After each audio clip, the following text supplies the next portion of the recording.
Have you ever wondered why you're still stuck? Why you're trying everything? Books, videos, goals, but nothing seems to change? This story may hit close to home, because the real reason is something no one talks about. Once upon a time, in a quiet village, lived a young man named Arjun. He was smart, ambitious, and had big dreams of becoming successful.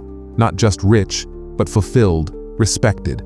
Every morning, Arjun would wake up, write down his goals, visualize his success, and read books like Think and Grow Rich or The Power of Now. But as days turned to weeks and weeks to months, nothing changed. He was still broke, still lost, still stuck, and slowly, frustration started growing inside him. One evening, after yet another failed job interview, Arjun sat on a park bench with tears in his eyes. That's when an old man with a white beard sat beside him. He didn't say much at first, just looked at Arjun and said, "You look like someone trying to climb a mountain with chains around his feet." Arjun looked at him, confused. "I'm trying everything, sir. I've read the books. I've made the plans. Why am I still stuck?" The old man smiled. "Because you're fixing the leaves when the roots are rotten. Let me tell you a story," the old man said. "There was once an eagle raised among chickens. From the moment it was born, it was told, 'You can't fly. Stay on the ground. You're just like us.' So even though it had the wings to soar above mountains, it never tried. Why? Because it believed it was a chicken." Arjun was silent. "You see, the reason you're stuck isn't your intelligence. It's not your work ethic. It's the silent belief you carry inside you that says, 'I'm not good enough. I always fail. What if I'm not meant to succeed?'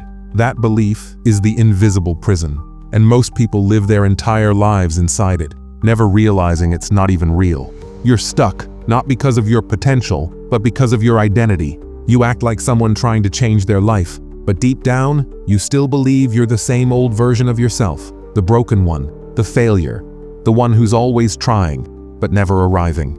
Until you change who you believe you are, nothing else will change. You'll sabotage your progress, overthink opportunities, and shrink in fear, because your mind always returns to the story it believes is true. Arjun went home that night and didn't open another self-help book. Instead, he did something different. He sat in front of the mirror and whispered something he'd never dared to say out loud. "I am enough.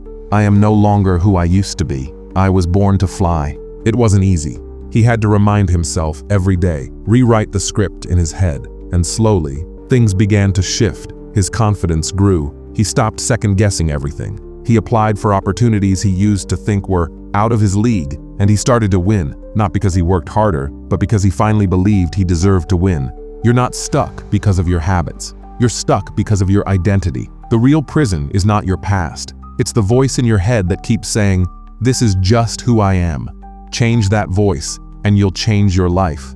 If this story made you feel something, if you're ready to break your own invisible chains, type "I'm ready" in the comments. And don't forget to subscribe, because this journey isn't over yet. You were born to fly.